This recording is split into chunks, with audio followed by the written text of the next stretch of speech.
श्री हरे राम संकीर्तन की जय, श्री प्रभुपाद की जय। आज गीता से पढ़ेंगे और गीता से ये समझने का प्रयास करेंगे कि जीवन में सुख और दुख आता है तो कैसे गाड़ी को आगे बढ़ाना। ठीक है, ये आर्य मतों से विजयी हुआ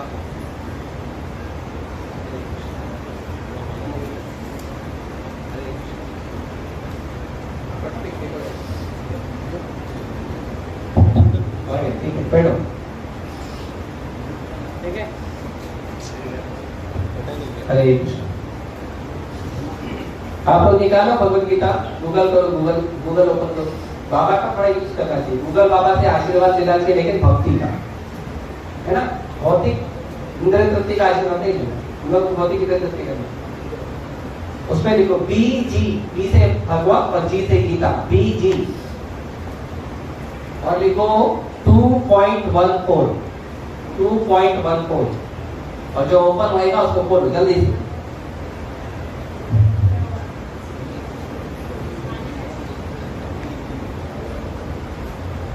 खुल गया? इंटरनेट नहीं आ रहा। मात्रा स्पर्शास्तु कौन्तेय, मात्रा स्पर्शास्तु कौन्तेय, शीतोष्ण सुख दुःखदा, शीतोष्ण सुख दुःखदा, आगमपायिनो नित्यास्, आगमपायिनो नित्यास्, तां प्रतीक्षस्व भारत, तां प्रतीक्षस्व भारत।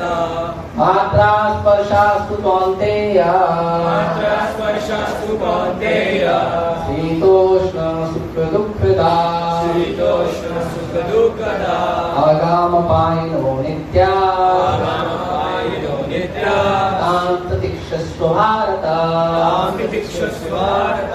मात्रा स्पर्शास्तु कौन्तेय, मात्रा स्पर्शास्तु कौन्तेय, शीतोष्ण सुख दुःखदा, शीतोष्ण सुख दुःखदा, आगमपायिनो नित्यास्, आगमपायिनो नित्यास्, तां प्रतीक्षस्व भारत, तां प्रतीक्षस्व भारत। मात्रा स्पर्शास्तु कौन्तेय, मात्रा स्पर्शास्तु कौन्तेय, शीतोष्ण सुख दुःखदा, शीतोष्ण सुख दुःखदा, आगमपायिनो नित्यास्, आगमपायिनो नित्यास्, तां प्रतीक्षस्व भारत, तां प्रतीक्षस्व भारत।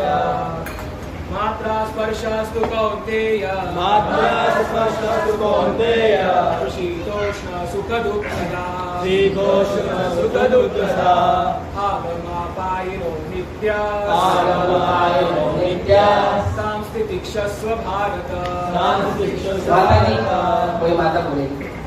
मात्रा स्पर्शास्तु कौन्तेय, मात्रा स्पर्शास्तु कौन्तेय, शीतोष्ण सुख दुःखदा, आगमपायिनो नित्यास्, तां प्रतीक्षस्व भारत। शब्दार्थ, अनुवाद और तात्पर्य कृष्ण के बामों की भक्ति वेदांत स्वामी श्री प्रभुपाद की जय।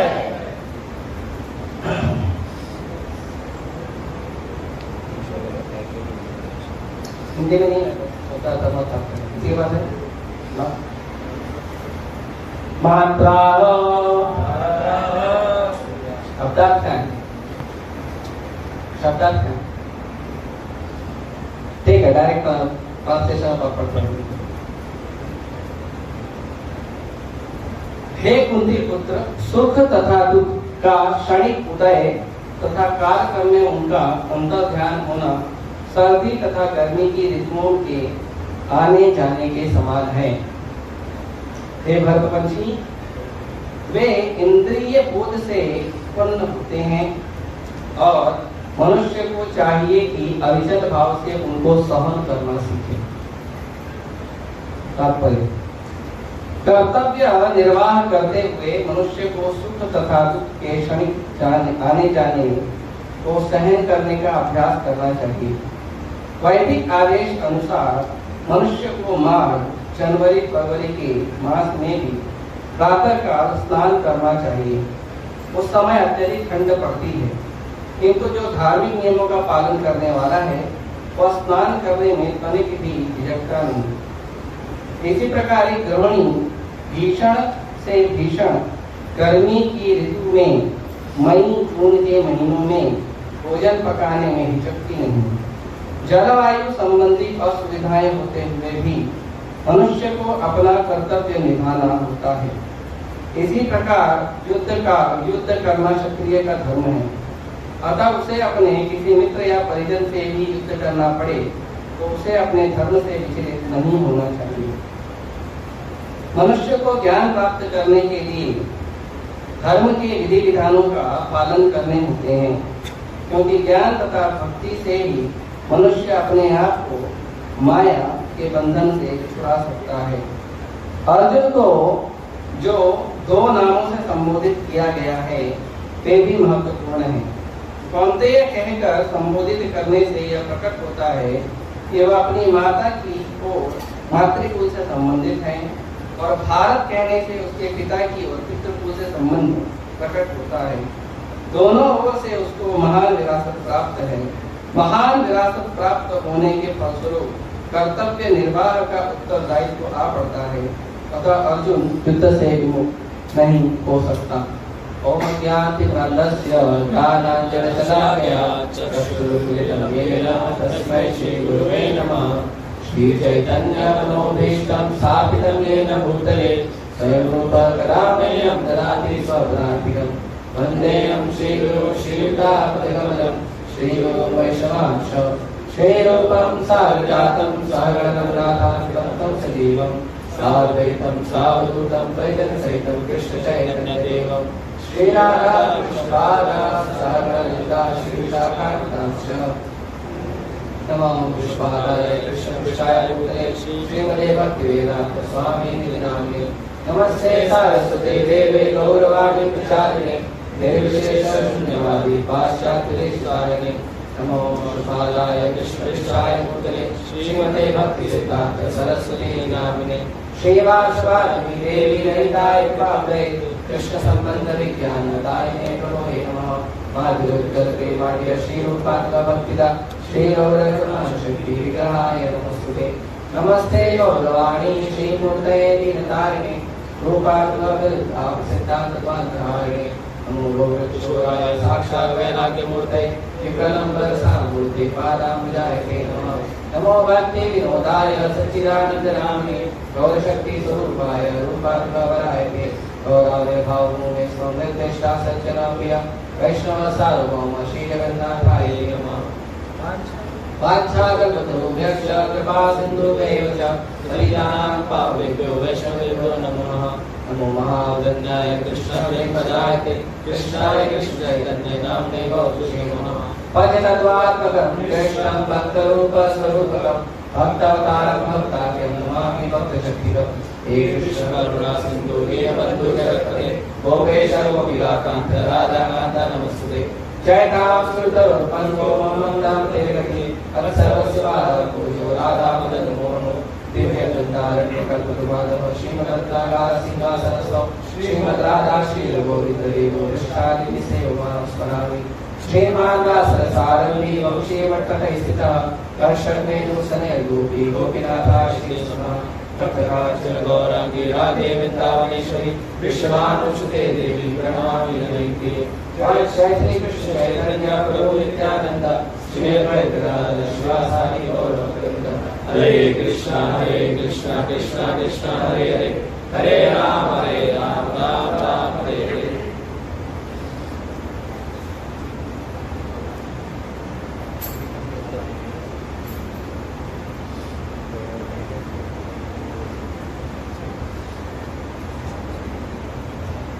तो संसार में जितने भी जीव जंतु हैं, जितने भी भगवान भगवता में कहते हैं आप ब्रह्म पुराण लोका। आप ब्रह्म पुराण लोक का मतलब चाहे आप ब्रह्मा जी के लोक में भी चले जाओ, जैसे लोग बहुत प्रयास करते हैं स्वर्ग जाने, स्वर्ग जाएंगे और वहां पे जाके क्या करेंगे, वहां पे भी जाके क्या करेंगे, इंद्रिय भोग करेंगे। और कुछ शास्त्रों में, कुछ पंथ के संप्रदाय के शास्त्रों में तो यहाँ तक बताया है कि स्वर्ग में जाएंगे तो अप्सराएं मिलेंगी और दारू मिलेगा, इसीलिए स्वर्ग में जाना। अजीब लॉजिक है। स्वर्ग में क्यों जाना है? दारू पीने के लिए, अप्सराओं लेने के लिए। हाँ? ये कोई अच्छा बात है स्वर्ग में जाने की? स्वर्ग में जाना मतलब आपको कहीं जाना, आप कोई भी सज्जन धार्मिक मनुष्य से पूछो, कोई भी मनुष्य सज्जन है, धार्मिक है, अच्छा बात करता है, भगवान का नाम जप करता है, पूजा पाठ करता है, दान दक्षिणा करता है, सबका सम्मान करता है, सबको प्रेम करता है, वो व्यक्ति को पूछो आप ये सब क्यों कर रहे हो? ना मेरे को थोड़ा अप्सरा चाहिए और थोड़ा दारू चाहिए। अरे धरती पे है ना, ले लो ना, काहे के लिए उसको लिए इतना मेहनत कर रहे हो? हाँ? धरती पर ट्रेनिंग ले रहे हैं अच्छा व्यक्ति बनने का, और स्वर्ग में जा रहे हैं क्यों ट्रेनिंग ले रहे हैं? ताकि स्वर्ग में एक लड़वा काट कर। तो कुछ लोग ऐसा लॉजिक देते हैं। तो स्वर्ग में जाना है या स्वर्ग के ऊपर भी जाना है, स्वर्ग लोग फाइनल नहीं है। इस ब्रह्मांड में 14 भुवन है।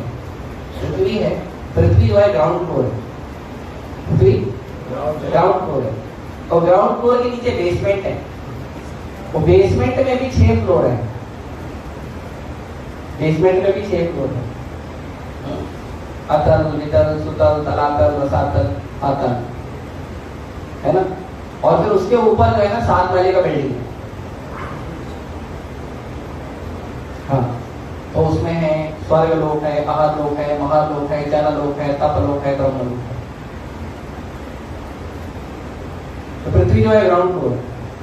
तो अगर किसी व्यक्ति को कहीं बाहर जाना है तो कैसे जाएगा? बेसमेंट से जाएगा, टॉप फ्लोर से जाएगा कि ग्राउंड फ्लोर से जाएगा? इसीलिए पृथ्वी पे कोई भी व्यक्ति जन्म लेता है तो उसके कर्मों का हिसाब किताब होता है, क्योंकि निकलने का रास्ता पृथ्वी से है। टॉप फ्लोर से कूदेगा तो मर जाएगा, और ग्राउंड फ्लोर से दिखेगा कैसे? छुआ तो है ना। तो संसार में जितने भी जीव हैं, जितने भी जीवों को जन्म मिलता है, ये सारा का सारा जीवों को जो जन्म मिलता है, अनेकों प्रकार के शरीर मिलते हैं। जलजान लक्षण स्थावर लक्षण ऐसे करके 84 लाख शरीर है, 84 लाख प्रकार के शरीर मिलते हैं, और 84 लाख प्रकार के शरीर कई बार मिलते हैं। तब अपने अपने कर्मानुसार, अपने अपने कर्म के अनुसार 84 लाख प्रकार का कर्म और चेतना। तो इसके अंदर भागवत में इसका उल्लेख है कि व्यक्ति को शरीर कैसे मिलता है। तो गीता में, भागवत में, दोनों में इसका उल्लेख है। भागवत में कहते हैं कर्मणा दैव नेत्रेण जनतः देह उपपद्यते। जो हम कर्म करते हैं, केवल कर्म अकेला काफी नहीं है। कर्मणा दैव नेत्रेण, आपने कर्म किया और उसके ऊपर भगवान का कैलकुलेशन, ये दोनों ध्यान रखते हैं। केवल आपका कर्म इंपॉर्टेंट नहीं है, आपके कर्म के साथ साथ भगवान का कैलकुलेशन भी इंपॉर्टेंट है। जैसे आप अगर जा रहे हो साइकिल से, बाइक से, कार से, या पैदल भी जा रहे हो, तो सड़क पे 3 कलर का बल्ब लगा रहता है। एक लाल कलर होता है, एक पीला होता है, और एक हरा होता है। उसको किसको पालन करना है? जो पैदल चल रहा है, जो गाड़ी से है, जो साइकिल से है, जो बाइक से है, जो ट्रक से है, मतलब जो इंसान है, इंसान को पालन करना। अभी अगर उसी सड़क पे, उसी रास्ते पे कुत्ता जाएगा तो, और कुत्ता ने सिग्नल तोड़ दिया तो उसको कोई फायदा नहीं, उसको कोई नहीं बोलेगा, उसको कोई मामा काका नहीं बोलेगा साइड लाओ साइड लाओ साइड लाओ, कोई बोलेगा नहीं, बोलेगा वो तो चिरा के चले जाएंगे, है ना। उसको तो कोई बोलेगा नहीं, और ज्यादा बोला तो उसको काय मिलेगा तू मेरे को क्या फाइन लगेगा, मैं तेरे को 14 इंजेक्शन का फाइन लगाऊंगा है ना। उसके ऊपर कोई नियम नहीं। नियम किस पे है? मनुष्य। बिल्ली जाएगा, कुत्ता जाएगा, गाय जाएगा, घोड़ा जाएगा, उस किसी पे कोई नियम नहीं। भारत का संविधान बनाया है, वो किसको पालन करना है? इंसानों को, मनुष्यों को। इसीलिए जितने कर्म के नियम हैं वो मनुष्यों के लिए, जानवर के लिए। क्योंकि जानवर जो है, जानवर है या देवी देवता है या यक्ष किन्नर राक्षस है या जो भी है, वो या तो भोग योनि है या पनिशमेंट योनि है। पनिशमेंट मतलब अपने सुख और दुख को कंपल्सरी आपको भोगना ही है, नो अदर ऑप्शन। लेकिन केवल मनुष्य शरीर ही ऐसा है कि इसमें आप अपने पिछले जो सुख और दुख है उसको भोगते हुए नया सुख और दुख चेंज कर सकते हैं। और इसमें भी अगर आपको किसी भगवान कृष्ण के भक्त का, साधु गुरु वैष्णव का अगर आपको संग प्राप्त हो गया तो पिछला जो आपका पुण्य और पाप है और अगला जो पुण्य और पाप होने वाला, दोनों का चक्कर कैंसिल करके सीधा भगवान के नाम जा सकते हैं। फ्लाइट पकड़ेगी वैकुंठ विमान, वैकुंठ एयरलाइन में बैठ के सीधा भगवान के नाम जा सकते। केवल मनुष्य को अलाउ है और किसी को नहीं। लेकिन ये मनुष्य का शरीर लेने के बाद भी हम इस चीज का ध्यान नहीं देते। प्रहलाद महाराज कहते हैं दुर्लभम मानुषम जन्म तद अपि अध्रुवम अर्थतम। ये मनुष्य जीवन है तो हमारे पास, लेकिन ये मनुष्य जीवन कैसा है? पहला तो है अध्रुवम, फिक्स नहीं है। कईयों जन्मों के बाद किसी एक वैष्णव का, किसी साधु का स्पेशल कृपा होता है किसी जीव पे, तब जाके उसको मनुष्य शरीर मिलता है। जब भगवान को और भगवान के जो यमदूत यमराज जो भी हैं, जो हमारे कर्मों का अकाउंट रखते हैं, जब उनको जरा सा लेश मात्र भी, जब उनको संभावना दिखता है कि ये व्यक्ति धरती पे जाके कृष्ण भक्ति करेगा, तब जाके उसको मनुष्य का शरीर मिलते हैं। उसके पहले मनुष्य का शरीर नहीं मिलता। ये मत सोचिए कि हम अभी तो बढ़िया से जी रहे हैं, खा रहे हैं, पी रहे हैं, बाद में क्या हुआ, अगले जन्म में भक्ति कर रहे हैं। कुछ लोग भक्ति को पोस्टपोन करते हैं बुढ़ापे के लिए, और बुढ़ापे के पहले ही मर जाते हैं। फिर सोचते हैं कोई बात नहीं, मर भी गए तो अगले जन्म में करेंगे। लेकिन अगले जन्म में आप मनुष्य नहीं बने तो कैसे करोगे? पहली बात तो बुढ़ापे में कैसे करोगे ये बताओ। यहाँ पे कुछ लोग हैं जो सीनियर हैं शरीर से, आप बताइए, कई भक्त हैं जिनको चलने में तकलीफ है, बोलने में तकलीफ है, खाने पीने में नियम है, भक्ति कैसे करोगे? अभी हम देखो गौराती कर रहे थे, जब नौजवान बच्चे ये उपमान नाच रहे हैं, गा रहे हैं, चिल्ला रहे हैं, अब बूढ़े लोग नहीं कर सकते भाई। थोड़ा भी कर दिया तो हो सकता है टिकट फिक्स हो जाए इसके लिए काम ही रहे है ना, संभावना रहती है। आप बुरा मत मानिए, मैं ऐसे ही तो बुढ़ापे में नहीं कर सकता ना व्यक्ति, बुढ़ापे में कैसे करेंगे? अभी तो हम 1 किलोमीटर यहाँ से चल के आ जाते हैं, ज्यादा दूर नहीं है। अगर मान लो किसी को वृंदावन जाना है, अभी जगन्नाथपुरी जाएंगे तो कई बार ऑटो मिलता नहीं है, तो 2-2 किलोमीटर 3-3 किलोमीटर चलना पड़ता है, ये पहाड़ चलना पड़ता है। तो कुछ लोग नीचे बैठ जाते हैं, हमसे चढ़ा नहीं जाता बेटा, हम नीचे ही बैठेंगे, तुम ऊपर से एक फूल ला के दे दे, नहीं जाते। क्यों? अब पैर साथ नहीं दे रहा, दर्शन कैसे करें, धाम यात्रा कैसे? किसी ने लिया लाया, लो प्रभु जी रसगुल्ला खाओ, डायबिटीज। अच्छा नमकीन खा लो, बीपी है, किसी को हाई बीपी है, किसी को बीपी है, और कुछ लाके दे दो ये बीमारी है, और कुछ लाके दे दो ये बीमारी है। क्योंकि शरीर पहले से ही बीमारी का घर है, पता बुढ़ापे में चलता है। ऐसा नहीं कि जवान लोगों को बीमारी नहीं है, बीमारी है शरीर के अंदर ही। ये तो भगवान की कृपा से आपका जो रोग प्रतिकारक शक्ति, जो डिसीज फाइटिंग पावर आपका बहुत मजबूत है, इम्यून सिस्टम मजबूत है, इसीलिए पता नहीं चल रहा। जैसे इम्यून सिस्टम वीक होता है, जैसे कोरोना में हो गया था, तो कोरोना में सबको पता चल रहा था मेरे शरीर में कौन कौन सी बीमारी का राज ज्यादा है। क्यों? क्योंकि इम्यून सिस्टम कम हो गया था। तो जवान लोग भी गंभीर बीमारी से ग्रसित हो रहे। तो बुढ़ापे में भी भक्ति कैसे करोगे? आपको बोलेंगे गौरा आरती गाओ, नहीं हम दासी मारती करेंगे, क्यों गौर आरती में जोर से बोलना पड़ता है, नहीं होता हमसे भी। तो कैसे करेंगे हम भक्ति बुढ़ापे में? वो संभव नहीं। और अगले जन्म के लिए तो टालो ही मत, क्यों? वो भी संभव नहीं है कि मनुष्य का मिलेगा या नहीं मिलेगा। जिस व्यक्ति ने कृष्ण भक्ति थोड़ा भी किया है उसके लिए थोड़ी सी संभावना है कि अगला जन्म मिलेगा, लेकिन वो भी कब मिलेगा मालूम नहीं। हो सकता है कलयुग खत्म होने के बाद मिले। हाँ, क्योंकि जो देवताओं का 12 घंटा होता है वो हमारा धरती का 6 महीना होता है।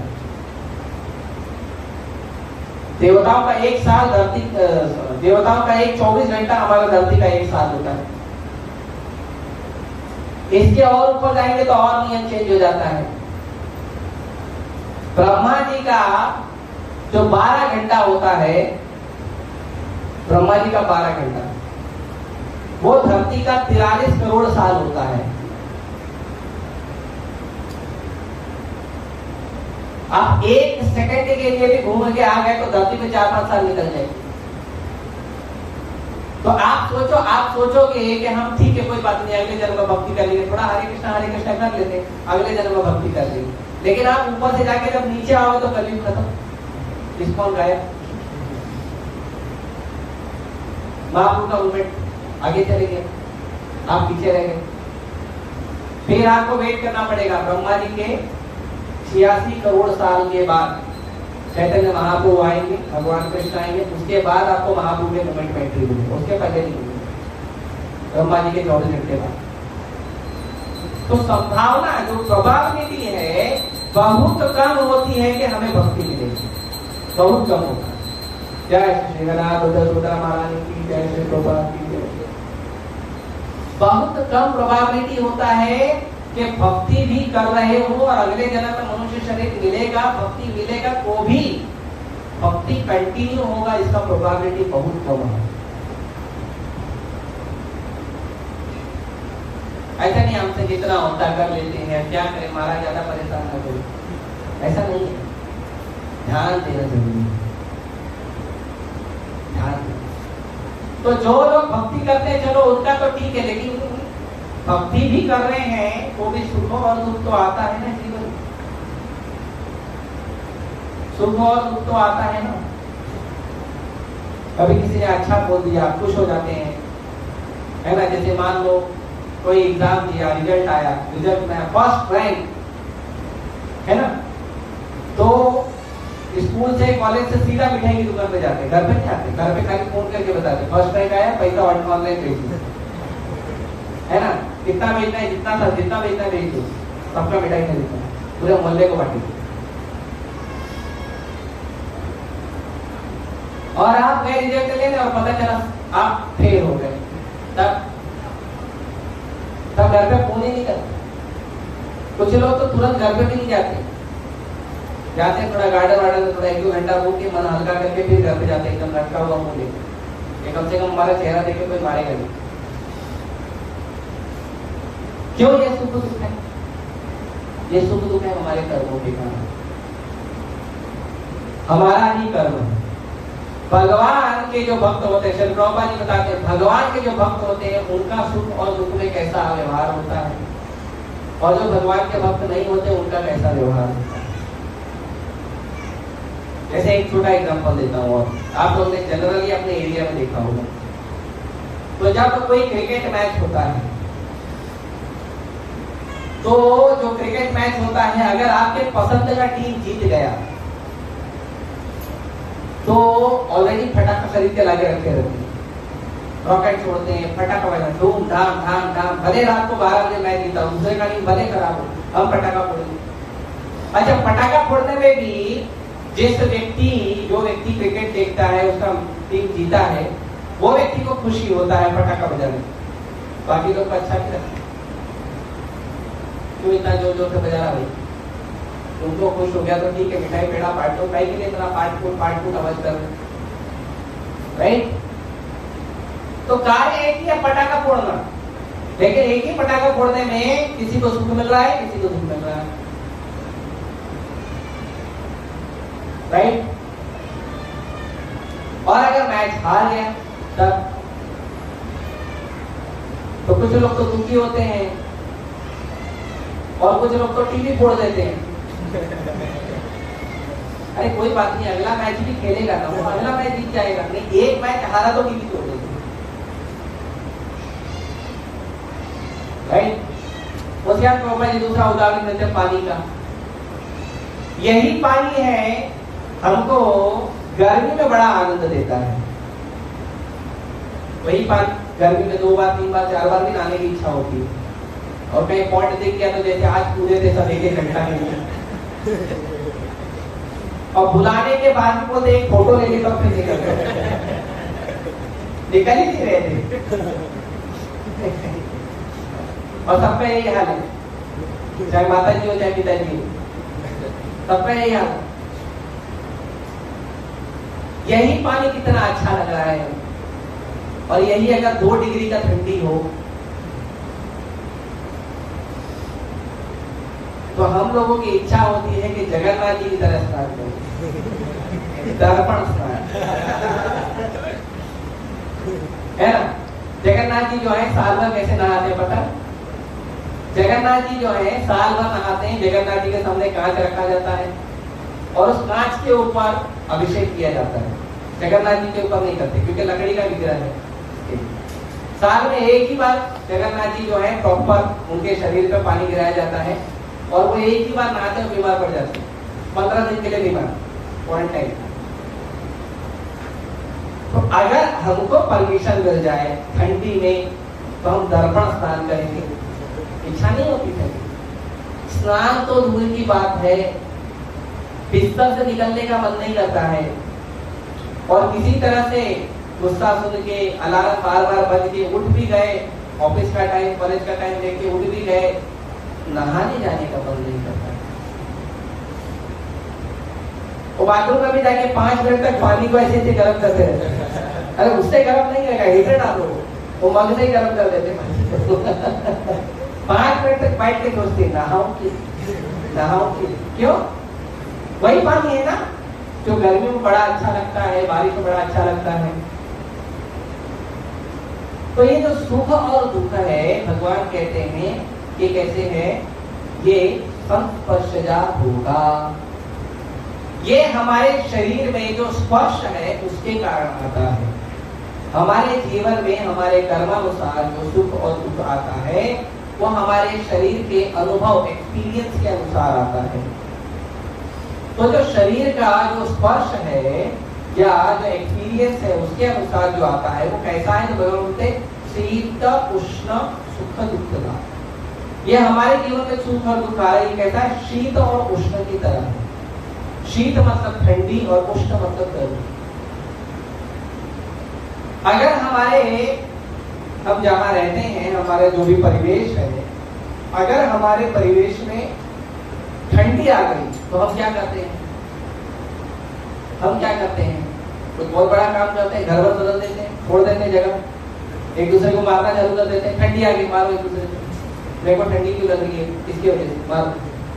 ऐसा होता है। पानी डालोगे तो बात अलग है। ठंड में डराने के लिए चाकू की जरूरत नहीं, खाली पानी की जरूरत नहीं। उत्तर भारत में खास करके तो जो हमारा परिवेश है, अगर उस परिवेश में ठंडी आ गई या गर्मी आ गई तो हम घर नहीं बदलते हैं, परिवार नहीं बदलते हैं। ठंडी आ गई तो हीटर उटर लगा देते हैं, पानी गर्म करके नहाने लगते हैं, खाने पीने में थोड़ा प्रोटीन, हैवी प्रोटीन का आइटम खाते हैं, गर्मा गर्म प्रसाद देते हैं। पकड़े उकड़े हो तो बात ही अलग है ना। और अगर गर्मी आई तो थोड़ा ठंडा आहार लेते हैं, दूध, छाछ, दही, मट्ठा जो भी है उसको आप दिन में सुबह और दोपहर में शामिल करते हैं। रात में भी हम जो ठंडा वंडा जूस है, कोकम है, नींबू पानी ऐसे लेते हैं, राइट। तो ऐसे हम क्या करते हैं? थोड़ा बहुत खाने पीने में परिवर्तन कर ज्यादा और उसको क्या कहते हैं? सह लेते हैं। ठंडी को भी सह लेते हैं, गर्मी को भी सह लेते हैं और सह के निकाल लेते हैं। सही बात। वैसे ही हमारे जीवन में जब सुख आया है तो सह के निकालो, दुख आया है तो सह के निकालो। सुख और दुख पे आपने जितनी प्रतिक्रिया करी है, जितना रिएक्शन किया है, उसका नया कर्म बनेगा। जितना भी जीवन में सुख और दुख आया है, ये सुख और दुख के ऊपर आपने जितना रिएक्शन किया है, उसका नया कर्म बनेगा और ये नया कर्म भोगना पड़ेगा। इसीलिए भगवान बोलते हैं आगमो अपायनो अविद्या। ये जो संसार में सुख आता है, दुख आता है, गर्मी आती है, सर्दी आती है, ये क्या है? आगमो आता है, अपायनो जाता है, और अनित्या टेम्पररी है, हमेशा नहीं रहता है। न सर्दी हमेशा रहेगी, न गर्मी हमेशा रहेगी। तो क्या करना है? उसको सहन करना सीखना। तो हमारे जीवन में भी जो सुख और दुख आता है, उसको सहन करना सीखना चाहिए। एक उदाहरण और दिया है प्रभुपाद जी ने यहाँ पे कि बहुत गर्मी होती है, तो गर्मी में जो घर की गृहिणी है, माताओं को बहुत सारा नाम है वैदिक ग्रंथों में। खास करके जब वो विवाह करती है, उसके बाद बहुत नाम हो जाता है। अर्धांगिनी है, गृहिणी है, बहुत नाम चलते हैं उनको। लेकिन अंग्रेजी में वाइफ, मदर, सिस्टर हो गया और नाम ही नो ऑप्शन। लेकिन वैदिक ग्रंथों में बहुत नाम है गृहिणी के। तो गृहिणी शब्द ऐसे यूज करते, गृहिणी मतलब जो घर संभालती है। गृह मतलब घर को कहते हैं, तो जो घर संभालती है उनको गृहिणी कहते हैं। तो जो गृहिणी होती है, चाहे वो माँ हो, चाहे बहन हो या पत्नी हो, कोई भी हो, या बेटी हो, वो घर में जब कुकिंग करती हैं, घर का टेम्परेचर भले 45 डिग्री सेल्सियस हो, वो ऐसा नहीं बोलते एक काम करो, पानी डाल के सब्जी दाल चावल दूध पर तो बन जाए, ऐसा नहीं बोलते। क्या करती है? कुकिंग करती है। 45 डिग्री में भी अग्नि के सामने जाने का दम दिखाती है जो गृहिणी होती है, कुकिंग करने वाली, है ना। अब वो गर्मी सहती है, दुख सहती है, लेकिन जिसके सामने प्लेट आता है प्रसाद, उसको सुख मिलता है। तो इसमें भी सुख दुख समान है, काम एक ही है, किसी को सुख मिल रहा है, किसी को दुख मिल रहा है। तो भगवान कहते हैं ताम स्थितिक्षस्व भारत, सह लीजिए। जैसे हम गर्मी को सह लेते हैं, ठंडी को थोड़ा बहुत एडजस्टमेंट करके, थोड़ा गर्मी को सह लेते हैं, थोड़ा ठंडी को सह लेते हैं, वैसे ही हमारे जीवन में जो दुख आता है उसको सह लीजिए, जो सुख आता है सह लीजिए। आप कोई बोलेगा प्रभु जी दुख तो सहना समझ जाता, सुख को क्यों सहना है? सुख भी सहना सीखो, क्योंकि ज्यादा खुशी में, ज्यादा आनंद में आपने ज्यादा रिएक्शन कर दिया तो उसका ज्यादा फल भोगना पड़ेगा, ज्यादा कर्म भोगना पड़ेगा। इसके लिए सुख को भी थोड़ा सा संभालना चाहिए, उसमें भी ज्यादा रिएक्शन नहीं करना चाहिए। इसीलिए हमारे जीवन में चाहे कोई भी परिस्थिति हो, हमको शास्त्र के अनुसार, भगवान के भक्तों के अनुसार, साधु के, गुरु के मार्गदर्शन के अनुसार जीवन जीना चाहिए। चाहे हमारे जीवन में सुख का समय हो, चाहे हमारे जीवन में दुख का समय हो, हमको करना क्या चाहिए पता है? साधु गुरु वैष्णव के पास तुरंत जाना चाहिए। सुख भी हो तो भी, दुख भी हो तो भी, कि इस परिस्थिति में, इस समय में हमको कैसे व्यवहार करना है। इसीलिए वैदिक नियमों में, वैदिक परंपरा है कि हमारे जीवन में खुशी का मौका हो या दुख का समय हो, हमेशा लोग साधु या ब्राह्मण के पास जाते हैं। अब लोग जाना बंद कर दिए। तो वो आपको बताता है कि कैसा व्यवहार करने से आपका जो नया कर्म है वो ऐसा बनेगा कि आपको आने वाले समय में दुख कम होगा और आपका जीवन सद्गति की ओर बढ़ेगा। लेकिन अगर हम भगवान के भक्तों से संबंध नहीं रखते हैं, अगर हम संबंध रखते हैं कर्मी लोगों से, अगर हम संबंध रखते हैं संसारी लोगों से, तो वो लोग वैसा व्यवहार करते हैं। ऐसा जिससे घोर कर्म का निर्माण होता है। जैसे जन्मदिन मनाना, जन्मदिन कैसे मनाया जाता है? तो लोग एक लेके आते हैं गोबर जैसा दिखने वाला केक, और जितना भी खाने का आइटम है सब बाहर जाता है, घर में कुछ नहीं बनता है, सब बाहर जाता है, चाहे वो वेपर हो, चाहे कोल्ड ड्रिंक हो, चाहे स्नैक्स आइटम हो, सब बाहर से आता है। पिज्जा, बर्गर, जो भी है, पाव भाजी भी बाहर से आता है, पूरी भाजी भी बाहर से आता है, घर में कुछ बनता ही नहीं उससे। क्यों? बर्थडे है तो पूरी दुनिया में जितना जितना पाप हो रहा है सब जमा कर दो, जन्मदिन मनाते हैं। और जन्मदिन मनाने वाले से क्या होता है? जन्मदिन मनाने वाला केक को फूकता है और वो पूरा केक महाप्रसाद हो जाता है, और फिर वो महाप्रसाद जो है अपने जन्मदिन पर जितने लोग उसको आशीर्वाद देने आए हैं उन सबको वो अपना जूठा खिलाता है। तो अगर आपका जूठा आपसे कोई सीनियर है, बड़ा है, ज्ञान में, पद में, उम्र में, उसको खिलाया तो पाप तो लगेगा। जन्मदिन के दिन पाप जमा करता है कितने लोगों का? 50, 100, 200, 500, 1000 लोगों का पाप जमा करता है वो जन्मदिन के दिन।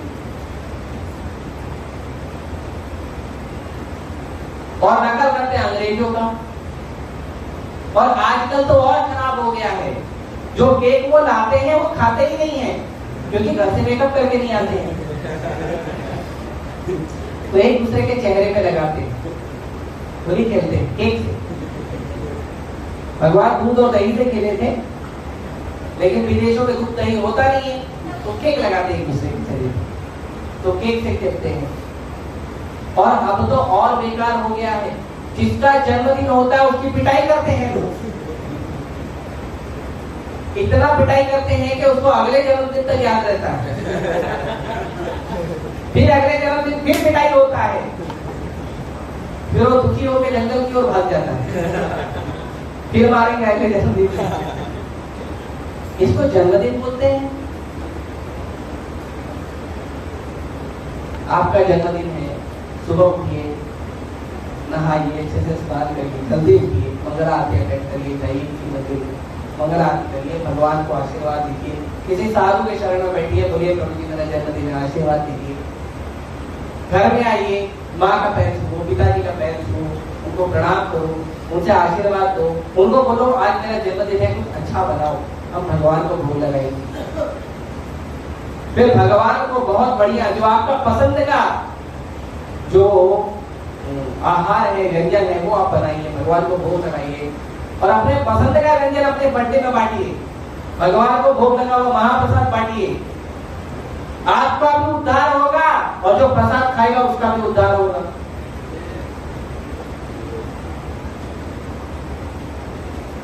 तो ये जन्मदिन मनाने का सही तरीका है, जो पहले लोग मनाते थे। आपका रिजल्ट आया, जाओ भगवान के पास, भगवान को प्रणाम करो, भगवान को धन्यवाद करो, भगवान मेरा समय अच्छा गया। आपका रिजल्ट फेल का आया, भगवान को जाके प्रणाम करो, भगवान को बोलो प्रभु मैंने प्रयास किया था लेकिन फिर भी किसी कारण से मैं फेल हो गया, कोई बात नहीं, आप आशीर्वाद दो, मैं वापस प्रयास करूंगा अच्छे से। ये भाव पास हो गए हो, घर में जाओ, घर में जाके माता को पिता को प्रणाम करो, निवेदन करो मैं पास हो गया, अच्छा जो समाचार है, खुशखबरी है, अच्छा व्यंजन बनाओ, भगवान को भोग लगाओ, वैष्णव को बुलाओ, साधु को बुलाओ, प्रसाद खिलाओ। रिजल्ट अच्छा नहीं आया, माता पिता को जाके प्रणाम करो, बोलो मैंने प्रयास किया था, नहीं हो पाया कोई किसी कारण से, कोई बात नहीं, भगवान आशीर्वाद देंगे, आप आशीर्वाद दो, मैं फिर से प्रयास करूंगा।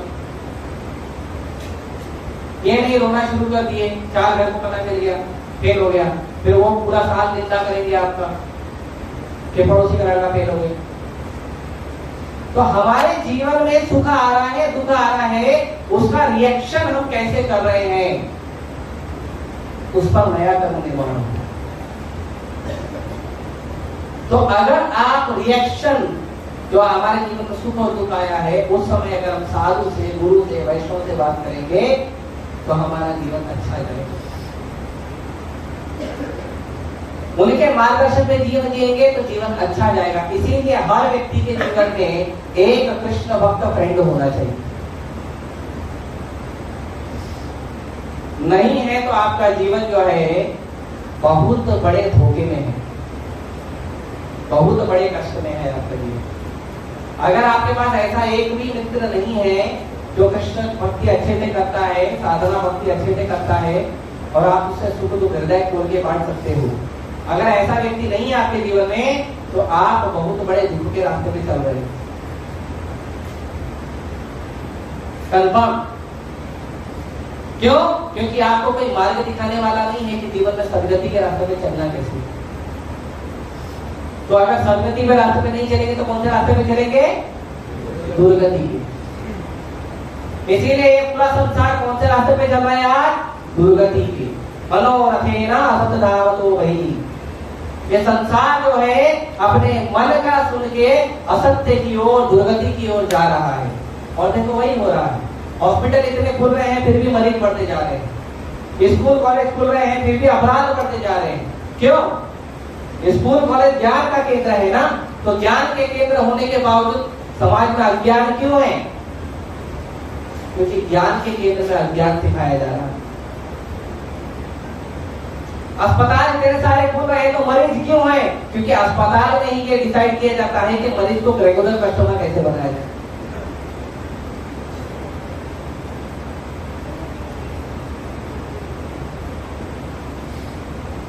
पूरा संसार असत्य की ओर जा रहा है। जब डॉक्टर बनते हैं तब शपथ ही लेते हैं, क्या हमारे पास जो भी कस्टमर आएगा हम उसका रेगुलर कस्टमर बनाएंगे। ऐसा शपथ लेते हैं कि ये शपथ लेते हैं कि भगवान की कृपा से मुझमें जो गुण प्राप्त हुए हैं मैं उसे समाज की सेवा करूं। क्या शपथ लेते हैं? तो समाज असत्य की ओर जा रहा है, दुर्गति की ओर जा रहा है। दूसरे का दुख होगा तो भी चलेगा लेकिन मेरा फायदा होना चाहिए। इसको कहते हैं कट थ्रोट कॉम्पिटिशन, जो सुबह बता रहा।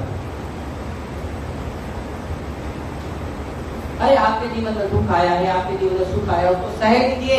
भगवान के भक्तों के मार्गदर्शन में जी कर उसको समय को बिता दीजिए। दुख गया फिर सुख आएगा, सुख गया फिर दुख आएगा। और ऐसे जीवन सुख दुख में कट जाएगा। भगवान का भजन भक्ति करके निकल जाओगे, नहीं पड़े रहोगे संसार में। लेकिन नहीं, हमें भक्तों का संग नहीं करना चाहिए। पागल हो गए सब, जब देखो हरे कृष्ण करते रहते। मिलो तो या कृष्ण का चर्चा करते हैं, गीता का चर्चा करते हैं, बुद्धि का चर्चा करते रहते हैं। टेस्ट का बात ही नहीं करते, ना क्रिकेट चर्चा करते, ना पॉलिटिक्स चर्चा करते हैं, ना मिर्च मसाला वाली बात करते हैं, ना ईर्ष्या द्वेष वाली बात करते हैं। बहुत अच्छा बनना, बहुत अच्छा, इतना क्या अच्छा बनना है, हमको इतना अच्छा नहीं बनना है। मत बनो, घटिया बनो, बेकार बनो, थर्ड क्लास बनो, नॉनसेंस बनो, भक्त मत बनो। और तो और आजकल के समाज में माँ बाप भी ऐसा ही। बेटा भक्त बनेगा तो माता पिता इतना रोते हैं, बेटा शरीर छोड़ दी। मंदिर का कोई फेस्टिवल है, मंदिर आओ, बुलाओ उनको, बार बार बुलाओ, बार बार बुलाओ। एक बार, दो बार, तीन बार, चार बार, पांच बार, 10 बार प्रयास करते रहो। उनके उद्धार के बारे में सोचो, उनको प्रसाद ले जाके दो। जब नहीं करता है कितना पता प्रसाद दो। तो इस तरह से हर व्यक्ति से संबंध बनाओ, कृष्ण कॉन्शियस संबंध बनाओ, भौतिक संबंध मत बनाओ। हमारे समाज में जो मित्र हैं, जो बंधु हैं, जो परिजन हैं, जो हमारे संबंधी हैं, रिलेटिव हैं, उनसे भौतिक बात मत करो। आज सुबह क्या किया, दोपहर में क्या किया, शाम को क्या किया, क्या खाया था, क्या बनाया था, नमक ज्यादा था कि मसाला ज्यादा था, जॉब पे गया था, बॉस ने क्या बोला, ये सब चर्चा मत करो। उनसे कृष्ण भक्ति का संबंध बनाओ, कृष्ण भावना का संबंध बनाओ। आपका भी उद्धार होगा, उनका भी उद्धार होगा। और नहीं तो फिर मंदिर में आने के बाद भी हमने क्या सीखा? मंदिर में आए जल्दी जाना है, क्यों? क्रिकेट खेलना है। ऐसा मत करो। अच्छा जीवन जियो। जो भक्ति है, क्यों भक्ति के ऊपर ज्यादा जोर दिया जाता है? जब सब कुछ कर्म से मिलने वाला है तो भक्ति पे जोर क्यों दिया जाता है? भक्ति भी कर्म से मिलेगा। हमारे भाग्य में होगा, भगवान का दर्शन करेंगे, हमारे भाग्य में होगा, नाम जप करना करेंगे। भाग्य में ही नहीं है तो कैसे करेंगे? सही बात है। सही बात है? नहीं, क्योंकि कर्म के 3 प्रकार हैं। एक है स्वकर्म, एक है अकर्म, एक है विकर्म। स्वकर्म का मतलब होता है शास्त्रों के विधि विधानों का पालन करके अपने लिए जीवन जीना। शास्त्रों का पालन करता है, नियम पालन करता है, लेकिन वो जितना जीवन जी रहा है, पैसा कमाना, घर बार बनाना, जो करना, वो किसके लिए करता है? अपने के लिए और अपनों के लिए, मैं और मेरा। पुण्य कर्म करता है ताकि स्वर्ग मिले, ऊंचे लोगों में प्राप्ति हो रहने के लिए, वो स्वकर्म होता है। विकर्म मतलब अपने मन मर्जी से कार्य करता है, अपने मन मर्जी से, कोई शास्त्र का नियम पालन नहीं करता, वो विकर्म है। विकर्म से पाप होता है। लेकिन जो अकर्म है, अकर्म मतलब अकर्म शास्त्रों का नियम पालन करके भगवान के लिए कर्म करना। तो अकर्म से क्या होता है? आपका न पाप बनता है न पुण्य बनता है। उस कर्म का न पाप होता है न पुण्य होता है। उस कर्म से केवल भगवान की कृपा और आशीर्वाद मिलता है। और तो और भगवान की कृपा और आशीर्वाद इतना मिलता है कि जो पुराना हमारा पाप और पुण्य है वो भी जला के भगवान खत्म कर देते हैं। इसीलिए भक्ति ज्यादा जरूरी है। इसीलिए जब मेहनत कहा जाता है कि मेहनत करना चाहिए, ये हमको हमारे भौतिक जीवन के लिए नहीं, ये भगवान की भक्ति के लिए बताया गया है। क्योंकि ये हमारे भगवान की भक्ति के लिए जब मेहनत करेंगे वही जीवन सार्थक होगा। अध्रुवम और खत्म। ये संसार जो है, हमारा जो जीवन जो है, वो छोटे समय के लिए है, लेकिन बहुत फायदेमंद है, क्योंकि केवल मनुष्य जीवन में ही भगवान का हमको कृपा प्राप्त हो सकता है, भक्ति प्राप्त हो सकता है, साधु गुरु वैष्णव का सेवा प्राप्त हो सकता है। और नहीं तो जो दुर्दैव जीवन हमारा चल रहा है तो चलता रहेगा। पुनरपि जननम पुनरपि मरणम पुनरपि जननी जठरेशनी। यही संसार है, बहु दुस्तारे कृपया पारे पाहि गुणारे। बार बार पैदा होंगे, बार बार मरोगे, बार बार माँ के गर्भ में उल्टा चमगादड़ की तरह उल्टा लटकोगे। हम सब वैसे ही रहे हैं। 9 महीने तक न लाइट, न एसी, न पंखा, न स्विमिंग पूल, कुछ नहीं। और खाना पीने का कोई फरमाइश नहीं, जो माँ खाएगी वही मिलेगा। 9 महीना जाम पैक एक बैग के अंदर 9 महीना हम जेल में रहेंगे। जननी कैटेगरी माँ के गर्भ में उल्टा लटक जाते हैं, और उसके बाद बाहर भी आते तो कैसा है संसार? यही संसार है, बहुत दुष्टार है। ये संसार कैसा है? दुष्कर संसार है। जानबूझ के आपको पाप में फंसाएगा, जानबूझ के आपको कर्म में फंसाएंगे। आप भक्ति करो, लोग आपको गाली देंगे, और आप पाप का काम करो, लोग खुश, बड़ी खुशी की बात करेंगे। क्या स्टाइल है आप, बहुत अच्छा स्टाइल मारते हैं, और इसी स्टाइल से नाम में चलेगा। यही संसार है, बहुत दुष्कार है। ये संसार बहुत दुष्कर है। क्या करना है? सोल्यूशन, कृपया पाए पाहि मुरारी। इसको पार कर लो, मुरारी के चरण कमलों का आशीर्वाद दीजिए, कृष्ण के, जगन्नाथ के चरण कमलों का आशीर्वाद दीजिए। तो इसीलिए हमें हमारे जीवन में सुख दुख बहुत बना रहेगा, हमेशा बना रहेगा। प्रभुपाद जी कहते हैं, भक्तों के जीवन में जब कोई दुख आता है तो भक्त भगवान को कहता है, प्रभु मेरे जीवन में तो बहुत ज्यादा दुख आना चाहिए था, आपकी कृपा से दुख कम हो गया। और जब सुख आता है तो भगवान का भक्त भगवान को कहता है, प्रभु मेरे जीवन के अनर्थों को देखते हुए तो मेरे जीवन में सुख है ही नहीं, लेकिन आप दयालु स्वामी हैं कि आपने मेरे जीवन में थोड़ा सुख डाल दिया है कि मैं सुख पूर्वक जीऊं। ये भक्तों का भाव होता है, और ये सही बात है। कलयुग में भी हम सुखी हैं, सोचो कितनी बड़ी बात है। और इस बात का चिंता मत करो कि आप थोड़ा बहुत भक्ति करते हो, कभी कभी भक्ति करते हो, कभी भक्ति नहीं कर पाते हो, लेकिन फिर भी प्रयास करते हो। भक्ति नहीं कर पा रहा हूँ, ठीक है प्रभु जी भक्ति छोड़ देता हूँ। नहीं, मत छोड़ो, प्रयास करो। आज जब चलना सीख रहे थे और चलते चलते जब गिर जा रहे थे चौधरी पड़े रहते थे क्या 24 घंटे तक? क्या करते थे? फिर खड़े होके चलते थे ना, फिर खड़े होके चलते थे ना। तो वैसे ही भक्ति में भी आप प्रयास करिए, चलते रहिए। माया का काम है आपको बार बार गिराना। फिर से खड़े होइए, साधु गुरु वैष्णव का सहारा लेके फिर से खड़े हो, फिर से भक्ति करो स्पीड में, रुको मत, चलते रहो, अच्छे से भक्ति करते रहो। तो ये हमें हमेशा प्रयास करना चाहिए, ये हमें हमेशा भक्ति करना चाहिए। परम पूज्य भक्ति आचार्य वैष्णव महाराज कहते हैं कि कोई भक्त है, भक्ति कर रहा था लेकिन बेचारा नहीं कर पाया, छूट गया, फिर बेचारा प्रयास कर रहा है। तो हमें उसको देखकर दुखी नहीं होना चाहिए, निंदा नहीं करना चाहिए कि देखो कैसा भक्त है, ठीक से माला नहीं करता है, ठीक से ग्रंथ नहीं पढ़ता है, ठीक से ये नहीं करता, ठीक से वो नहीं करता। दुखी नहीं होना चाहिए, निंदा नहीं करना चाहिए, क्योंकि ये आश्चर्य नहीं है कि आप भक्ति करते हो और कभी कभी नहीं कर पाते, कभी कभी मन नहीं लगता। आश्चर्य तो ये है कि माया के संसार में आप भक्ति करने का प्रयास कर रहे हो। ये आश्चर्य है।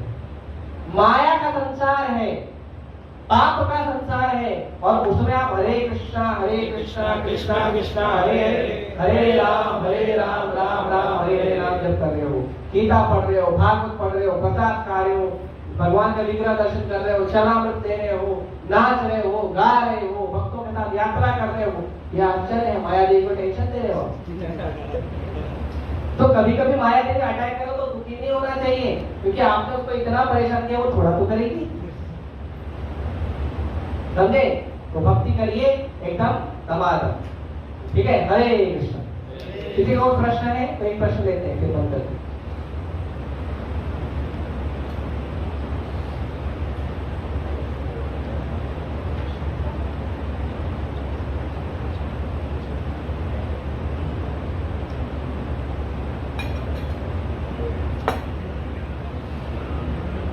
आपस में मत पूछो, नो क्वेश्चन। यस, आपने आज बताया कि जगन्नाथ प्रभु जी के स्नान के बाद उनको उनकी तबीयत बिगड़ जाती है, जो ताप आता है, मतलब जो ताप आता है, ये मतलब क्या है? क्योंकि पहली बार ऐसा सुनने में आ रहा है कि भगवान को भी बुखार या ताप आप कहें तो भगवान को भूख लगती है, के लिए भगवान को भूख लगती है, यशोदा में एक खिलाती है। प्रेम प्रेम है ना, तो जब प्रेम से दोगे तो भगवान देंगे। भक्त भगवान का सेवा करना चाहते, भगवान कभी तो बीमार पड़ो तो भगवान कहो कि बीमार पड़ जाता हूँ।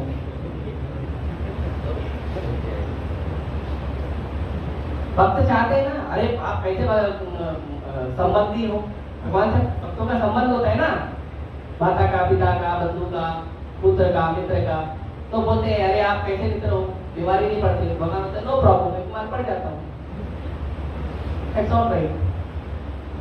और भगवान को जो ताप होता है, भगवान ताप लेते हैं भक्तों का, भगवान कष्ट देते हैं भक्तों का, भगवान को उससे फर्क नहीं पड़ता। लेकिन भगवान लीला करके दिखाते हैं, ठीक है मैं बीमार पड़ रहा हूँ तो आओ सेवा करो।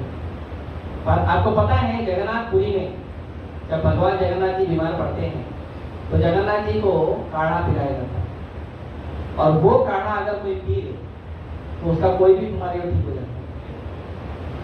आप सोचो, आप भगवान बीमार पड़े, समझे? भगवान बीमार पड़ते नहीं हैं। भगवान कोई भी कार्य करते हैं अपने भक्तों को पसंद करने के लिए, अपने भक्तों से सेवा स्वीकार करने के लिए, इसीलिए भगवान कार्य। नहीं तो भगवान को भूख लगती नहीं है। जब दुर्योधन ने बोला भगवान को, जब दुर्योधन ने बोला भगवान को कि आओ मैंने आपके लिए 56 भोग, विशाल लैविश वैरायटी और बहुत सारा प्रसाद बना के रखा, आओ।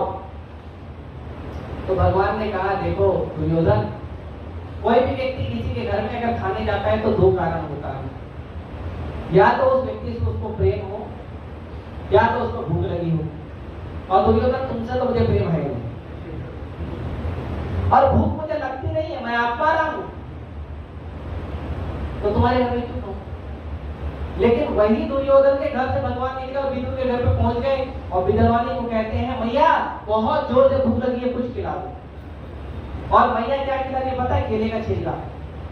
और भगवान प्रेम से खा रहे। भूख लगा? तो कृष्ण को भक्तों से आदान प्रदान प्रेम करना अच्छा लगता है ना? अगर आपको मैं 6 दिन पुराना छाछ पिलाऊं तो कैसा लगेगा? उसमें बहुत बढ़िया झाग आया हुआ है, खट्टा हो गया है। पियोगे आप? नहीं पियोगे? मैं पिलाऊंगा, पियोगे?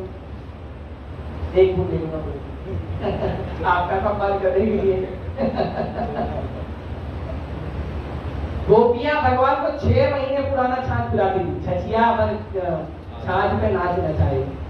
और कितना देती थी पता है? ये हथेली पे 2 बूंद और बोलती थी ये छाछ चाहिए तो नाच। कौन नाचेगा? और आधा आधा 1-1 घंटा नचाती। फिर थोड़ा सा ऐसा छाछ निकालती थी, हाथ में लेती, हो चल फिर नाच। छाछ चाहिए? जिसके घर में 9 लाख गाय है उसको एक इतना खाते हथेली भर के छाछ चाहिए। फिर हमारे पास तो 9 लाख नहीं है, 400-500 गाय है, फिर भी छाछ अनलिमिटेड, दूध अनलिमिटेड रहता है, राइट? और जिसके घर में 9 लाख छाछ है, गाय है, वो एक हथेली भर के छाछ के लिए 1-1 घंटा नाच रहा है। तो कृष्ण को भूख नहीं लगता है, कृष्ण को बुखार नहीं होता है, कृष्ण को कुछ नहीं होता है। कृष्ण का श्रृंगार करने की जरूरत है? जब देवी जी के सामने प्रकट हुए तो कैसे प्रकट हुए थे? पूरा श्रृंगार लेके प्रकट हुए थे, ऑटोमेटिक। फिर यशोदा मैया क्यों तैयार करती थी भगवान को रोज? आधा घंटा, 1-1 घंटा, क्यों? फिर यशोदा मैया तैयार करती थी, ग्वाल लेके जाते थे भगवान को वन में, और वन में ग्वाल क्या करते थे? भगवान का पूरा श्रृंगार उतारते थे।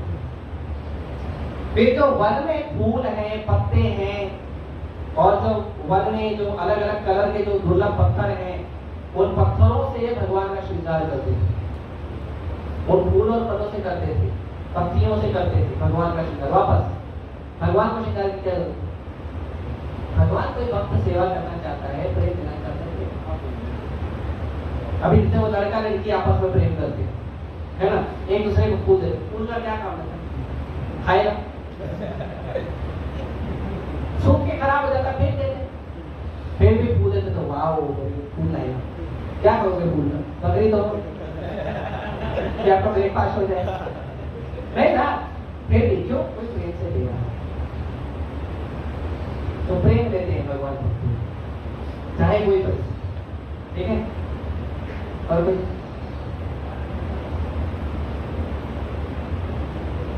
हाँ बोलो राजन, थोड़ा जोर से बोलना, इधर तक आवाज आ रही है।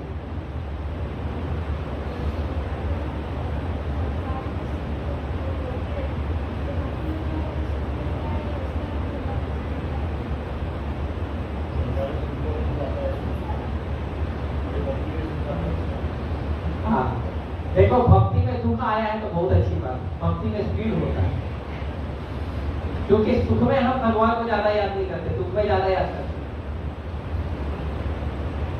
है ना।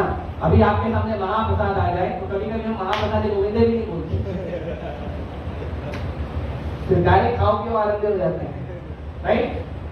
और लेकिन अगर पेट खराब हो जाए 2 दिन से, हे भगवान हे भगवान हे भगवान, कितना बार बोल, जितना बार दवाई ले लेगा उससे ज्यादा बार तो भगवान भगवान बोलते हैं, राइट? तो दुख में भगवान को ज्यादा याद करते हैं। तो दुख भक्ति में आना अच्छा है, पूरा नहीं, वो हमारी भक्ति की इंटेंसिटी को बढ़ाता है, ठीक है? लेकिन फिर भी भगवान अपने भक्तों का दुख बहुत कम करते हैं। तो आप बोलोगे अरे ऐसा थोड़ी है, अरे हम जब से भक्ति शुरू किए क्या बताओ प्रभु जी, मेरे को तो लगता है पूरे संसार में जितना दुख है सब मेरे पास ही आ गया, पूरे संसार में नहीं है, इतने जन्मों का जो दुख है ना, भगवान उसको कॉम्पैक्ट कर दिए और उसमें से थोड़ा सा दिए, एक जन्म में निकाल दिए और निकल जाओ इसी जन्म में। तो करोड़ों जन्मों का जो दुख है ना, उसको भगवान स्ट्रेट कर देते, कॉम्पैक्ट करके थोड़ा सा इस जन्म में देते, ताकि इसी जन्म में निकल जाओ। भगवान नहीं चाहते आप संसार में पड़े रहो, सड़ते रहो, इसीलिए भगवान बहुत जन्मों का थोड़ा सा दुख इस जन्म में डाल देते। अब क्योंकि करोड़ों जन्मों का है तो थोड़ा भी भारी लगता है, और जितना भक्ति में प्रगति करोगे उतना ज्यादा आपका भक्ति बढ़ाएगा। संघर्ष जो है, संघर्ष को देखकर भक्ति रोको मत, क्योंकि वो संघर्ष ही आपको मजबूत बनाएगा। लेकिन अगर आप संघर्ष को देखकर भक्ति रोक दोगे या संघर्ष करना बंद कर दोगे तो आप कभी मजबूत नहीं बनोगे। जो माता पिता अपने बच्चों को संघर्ष करना नहीं सिखाते ना, उनके बच्चे छोटी छोटी चीज में दुखी होते हैं। और जो माता पिता अपने बच्चों को संघर्ष करना सिखाते हैं, उनके बच्चे माता पिता को पूछते भी नहीं जब जीवन में संघर्ष आता है, खुद ही डील करके हटा देते, माता पिता को डायरेक्ट रिजल्ट देते। ठीक है, तो संघर्ष होना चाहिए भक्ति। और नहीं है तो अपने गुरु जी के पास जाओ, उनको बोलो हमारे जीवन में दुख कम है, तो गुरु जी थोड़ा दुख और देते। पैसे 16 वाले किलो 80 वाले कर लेते। ओके प्रभु जी। ठीक है, ओके। भगवान भगवद गीता की जय, श्री श्री जगन्नाथ देव सुभद्रा महारानी की जय, श्री नीलाचल धाम की जय, श्री प्रभुपाद की जय। हरे कृष्ण। कैसा मोबाइल लगा के बार बार